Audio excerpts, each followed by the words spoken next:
रामसत साहब। धम पद का चित्त वग पाठ है। चित्त को मन भी कहा है, माइंड भी कहा है। तो चित्त वग यानी चित्त जो है बीच में मध्य में स्थित होता है। एक तरफ निर्वाण होता है, दूसरी तरफ पुनर्जन्म होता है। यदि साधक श्रमण चित्त को ध्यान योग में लगाता है, ज्ञान समाधि को प्राप्त करता है, तो वह निर्वाण का अधिकारी होता है। और यदि साधक या अन्य संसारिक व्यक्ति चित्त को मार के वशीभूत कर लेता है, यानी मार यानी माया के जो अवगुण होते हैं, राग द्वेष अहंकार काम क्रोध लोभ मोह अहंकार में लिप्त हो जाता है, तो वह व्यक्ति उस व्यक्ति की जो आत्मा होती है, इसके अंदर जो एक ऊर्जा होती है, उसको पुनर्जन्म होता है। तो क्या कह रहे हैं, श्लोक नंबर 33 है। इस चंचल चपल दूर रक्षा दूर निर्वाय चित्त को मेधावी पुरुष उसी प्रकार सीधा करता है जैसे बाण बनाने वाला पुरुष करता है।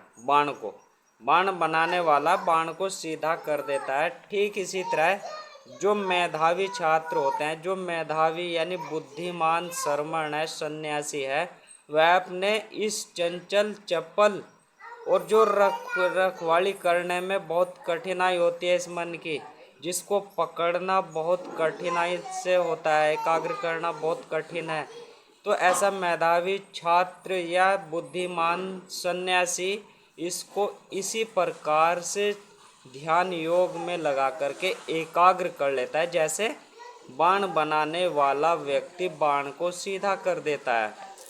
अब 34वां श्लोक है। जैसे जलाशय से निकालकर स्थल पर फेंक दी गई मछली तड़पती है, वैसे ही मार राग द्वेष मोह के फंदे से निकलने के लिए यह चित्त तड़पता रहता है। यानी जैसे मछली को जलाशय से निकालकर स्थल पर फेंक दी जाती है बिना पानी की वाली जगह पर, तो वह तड़पती है पानी में जाने के लिए। ठीक इसी तरह हमारा मन होता है। यदि यह मार के वशीभूत है, तो यह मार यानी इस माया में ही लिप्त होकर रह जाता है, अर्थात काम क्रोध लोभ मोह अहंकार या राग द्वेष में ही अपने मोह में ही अपने को लगाए रखता है और उसी में ही भागता रहता है, मछली की तरह उसी में ही लिप्त होता है। यदि कोई साधक बुद्धिमान साधक सन्यासी इस चित्त को यानी ध्यान योग में लगाता है, तो वह इस मार के जो बंधन है उनसे निकलने के लिए इसी तरह से तड़पता रहता है कि मैं इन मार के बंधनों में ना बंधूं, अर्थात तो मुझे निर्वाण की प्राप्ति हो, निर्वाण की ओर अग्रसर हूँ, इस ओर वह हमेशा पूरी कोशिश करता है। 35वां श्लोक है। जो कठिनाई से निग्रह योग्य है, यानी जो चित्त है, मन है, वह कठिनाई से निग्रह योग्य है, शीघ्रगामी है, जहाँ चाहता है वहाँ चले जाने वाला है। यानी इसकी दौड़ शास्त्रों में घोड़े से भी तेज गई है। अभी आप किसी विषय में सोच रहे हैं, अभी कुछ सेकंड के कुछ हिस्से में ही या दूसरे व्यक्ति को सोचने लगेगा, और आज अभी यानी यहाँ पर इसी जगह स्थित है, तो अभी थोड़ी देर बाद यह दिल्ली में पहुँच जाएगा। यानी इसकी दौड़ जो है घोड़े से भी तेज बताई है। तो जो ऐसे मन को या चित्त को कंट्रोल करता है, चित्त का दमन करने वाला उत्तम है, साधक श्रमण बुद्धिमान है, वह इस दमन किए गए चित्त का सुखप्रद जो लाभ है वह प्राप्त करता है। फिर अगला श्लोक है 36। कठिनाई से जानने योग्य है, यानी चित्त जो है वह बहुत ही कठिनाई से जानने योग्य होता है, अत्यंत चालाक होता है, यानी बच निकलने के लिए, मार के बंधनों में फंसने के लिए बहुत चालाकी दिखाता है और ध्यान योग की ओर नहीं जाता है। वह यो मार के जो बंधन है काम क्रोध लोभ मोह अहंकार राग द्वेष मोह में ही फंसने को अपने आप को उचित समझता है, इसलिए अत्यंत चालाक कहा है। जहाँ चाहे वहाँ ले जाने वाले चित्त को बुद्धिमान रक्षा करते हैं। यानी जो इस तरह का चंचल चपल चित्त है, इसकी दौड़ घोड़े से भी तेज है, इसको जो बुद्धिमान लोग हैं बहुत ही यत्न पूर्वक ध्यान योग के द्वारा इसकी रक्षा करते हैं। और सुरक्षित चित्त सुखप्रद होता है। सुखप्रद होता है यानी जो इस तरह से मार के बंधनों से इसे सुरक्षित जो साधक कर लेता है बुद्धिमान व्यक्ति, पंडित व्यक्ति, उसको सुखद अनुभव होता है यानी गहन आनंद प्राप्त होता है, अर्थात वह ज्ञान समाधि को प्राप्त करके निर्वाण की ओर जाता है, अर्थात निर्वाण पद का अधिकारी बन जाता है, वह पुनर्जन्म के चक्र से मुक्त हो जाता है। 37वां श्लोक है, दूरगामी अकेला विचरने वाले निराकार गुहसाई चित्त का जो संयम करेंगे वही मार के बंधनों से मुक्त होंगे। यानी जो इस चित्त को जो निराकार है, अकेला है, विचरने वाला है, गुहाशाई है, यानी इसका कोई एक दृश्य नहीं है, कुछ नहीं, ये गुह्य है, आपको अभी गलत काम में लिप्त करा देगा और शरीर जब पकड़ा जाएगा तो शरीर की पिटाई होगी और फिर अपने आप छुप जाएगा, अगले दिन फिर से वह ऐसे ही तैयार हो जाएगा। तो कह रहे हैं कि यह गुहसाई है, दूरगामी है, दूर की सोचने वाला है, अकेला है, अकेला विचरने वाला है, स्वार्थी है, चित्त का जो संयम करेंगे, संयम यानी संकल्प, ध्यान योग का जो संकल्प करेंगे वही मार के बंधनों से मुक्त होकर के निर्वाण को प्राप्त होंगे। यदि मार के बंधन में पड़ गया व्यक्ति, यानी चित्त, व्यक्ति का चित्त मार के बंधनों में जकड़ा हुआ है तो उसको पुनर्जन्म होगा। यदि मार के बंधनों से मुक्त हो गया संयम करके तो वह निर्वाण का अधिकारी होता है।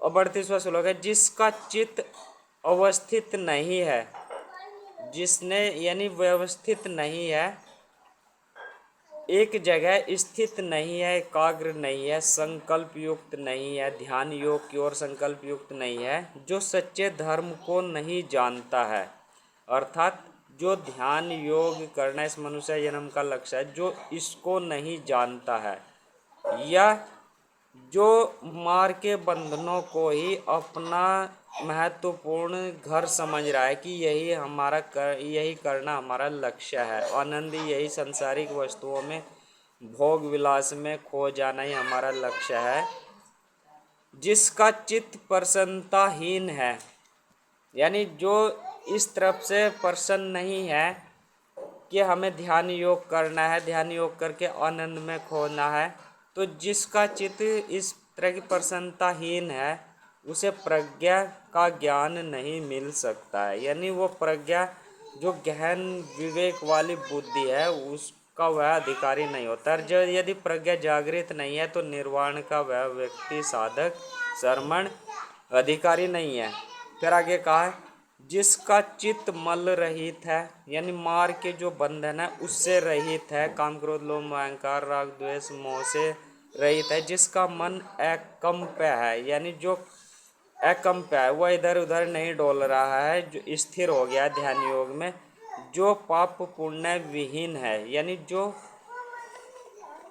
पाप और पुण्य से विहीन है, अर्थात निष्काम भाव में है, मध्यम मार्ग को अपना रहा है, न तो वह पाप कर्म कर रहा है और न वह पुण्य कर्म कर रहा है कि मुझे कुछ अच्छा मिले इसलिए मैं अच्छे काम करूं, लेकिन यदि एकाग्रचित होकर के निष्काम भावना में आ गया, ज्ञान समाधि जो ध्यान योग की अवस्था उसमें आ गया है, तो निष्काम भावना ही जो है मध्यम मार्ग है। यह पाप और पुण्य जो दो तरह के कर्म होते हैं उनके बीच का मध्यम मार्ग का निष्काम भावना से, तो जो पाप पुण्य विहीन है उस सजग रहने वाले पुरुष के लिए कोई भी भय नहीं है, कोई भी डर नहीं है, और वही सच्चा क्षत्रिय होता है।